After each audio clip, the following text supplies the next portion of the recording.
Kerala, 100 years ago, was idyllic villages scattered about with a charm and distinct beauty of its own.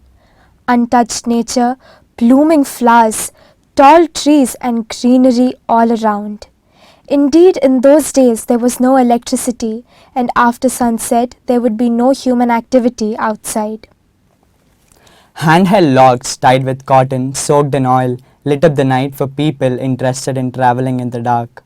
Travel during the night was seldom undertaken unless it was an absolute necessity. The roads of the village were barely suitable for people to walk along with cattle in tow. The need for better roads in those days was hardly felt as walking was only means of going to places. The houses were made with walls of mud and roofs of palm tree leaves or paddy hay that kept the house cool during summers. In these modest surroundings, our great master was to spend his entire childhood and a major part of his teenage. Kalpakasheri Augustine Joseph was born on 20th September 1916. The journey to Brothers Village takes us to a small interior village, Kadukasheri, about 10 kilometers away from Pala, a municipal town about 30 kilometers from the nearest town, Kottayam.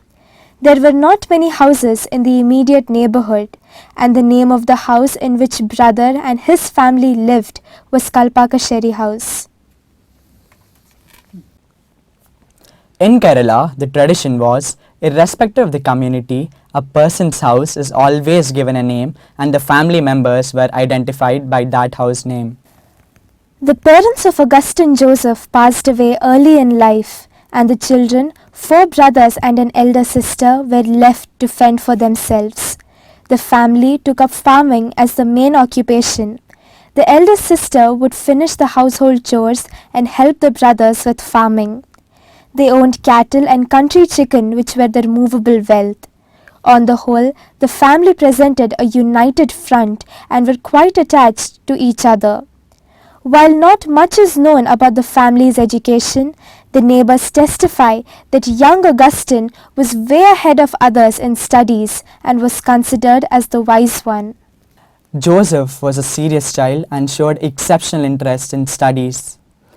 Even during his student days, he was keen in imparting knowledge and would help his friends and the younger ones with their education.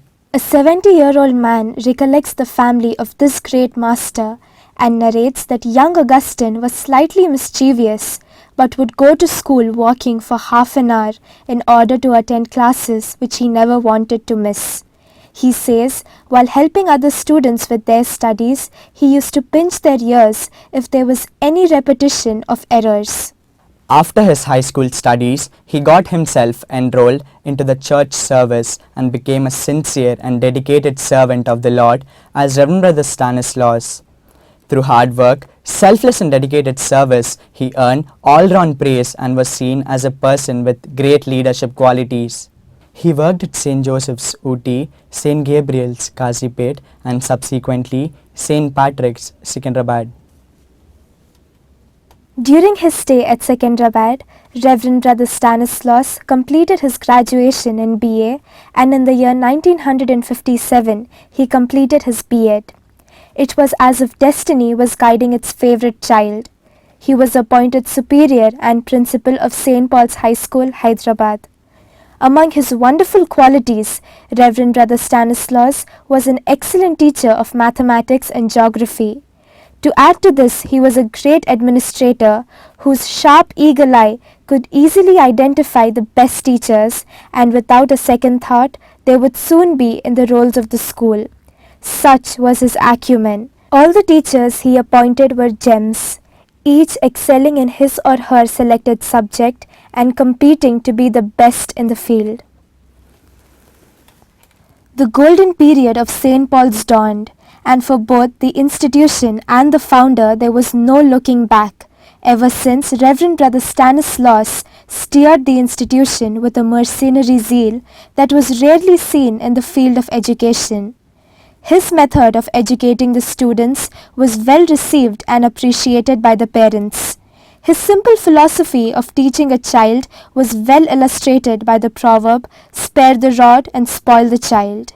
He quite liberally used the cane to stupendous effect and got the best out of every child. Everyone was in awe of him. Reverend Brother Stanislaus knew only two languages, his native Malayalam and English.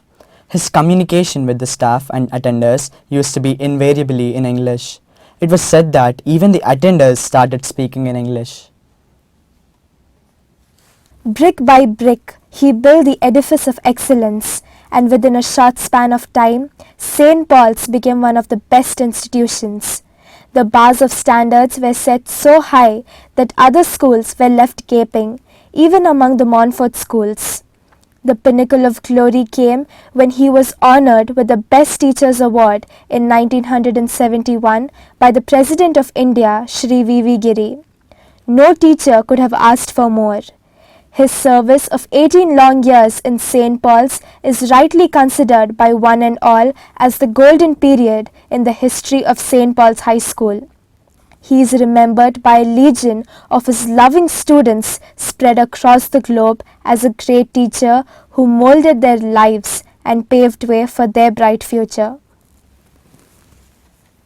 Strict he definitely was. He was also known for his affection and sympathy by all.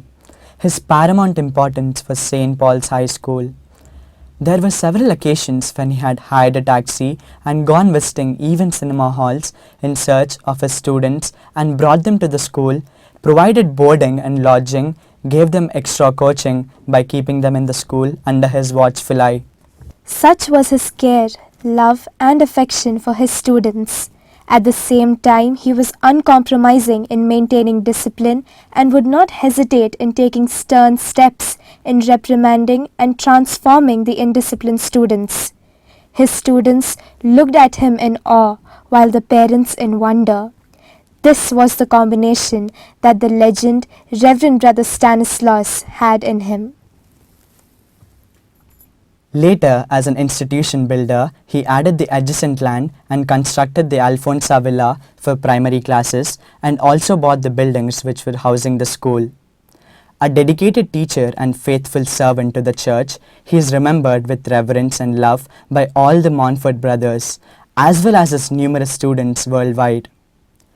His sudden death after a brief illness in 1976 orphaned the student community and plunged the brotherhood into agony and grief. The day he breathed his last, the student community of St. Paul's, along with its teachers, staff, and the Montfort brothers of St. Gabriel, were too dumbstruck by the loss. Many wept, some wailed, trying hard to control themselves. A general sense of gloom seemed to engulf all. It was as though a huge banyan tree had fallen and the earth too shook under the impact. The last rites to the legend was conducted in the vicinity of the church at St. Mark's Boys' Town, Jahanuma, Hyderabad, where he was laid to eternal rest. Reverend Brother Stanislaus, the legend, passed away and became history, but the institution is the living monument of this great master and his work.